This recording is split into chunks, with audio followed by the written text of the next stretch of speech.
চাঁদপুরের জাজিরা উপজেলায় জাঁকজমকপূর্ণ আয়োজনের মধ্য দিয়ে দৈনিক কীর্তিনাশা পত্রিকার কার্যালয়ের শুভ উদ্বোধন অনুষ্ঠিত হয়েছে।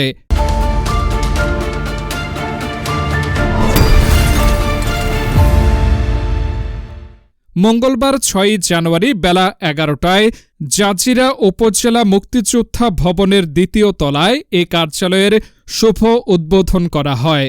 উদ্বোধনী অনুষ্ঠানে মাস্টার ইব্রাহিম মিয়ার সভাপতিত্বে ও ফারুক হোসেন এর সঞ্চালনায় উপস্থিত ছিলেন জাজিরা উপজেলা নির্বাহী অফিসার ইউএনও তাহমিদুল ইসলাম, উপজেলা সহকারী কমিশনার ভূমি মোহাম্মদ মেহেদী হাসান, উপজেলা প্রকৌশলী ইমন মোল্লা, জাজিরা থানার ভারপ্রাপ্ত কর্মকর্তা ওসি সালেহ আহমেদ এবং তদন্ত কর্মকর্তা ওসি তদন্ত আব্দুস সালাম, জাজিরা উপজেলা মুক্তিযোদ্ধা ডেপুটি কমান্ডার অহেদ মোল্লা, দৈনিক কীর্তিনাশা পত্রিকার প্রকাশক ও সম্পাদক মোহাম্মদ রতন আলী মোড়ল, নির্বাহী সম্পাদক হৃদয় মোল্লা, জাজিরা প্রেস ক্লাব ও জাজিরা উপজেলা প্রেস ক্লাব, জাজিরা রিপোর্টার্স ইউনিটির সাংবাদিকবৃন্দ সহ পত্রিকার প্রতিনিধিগণ।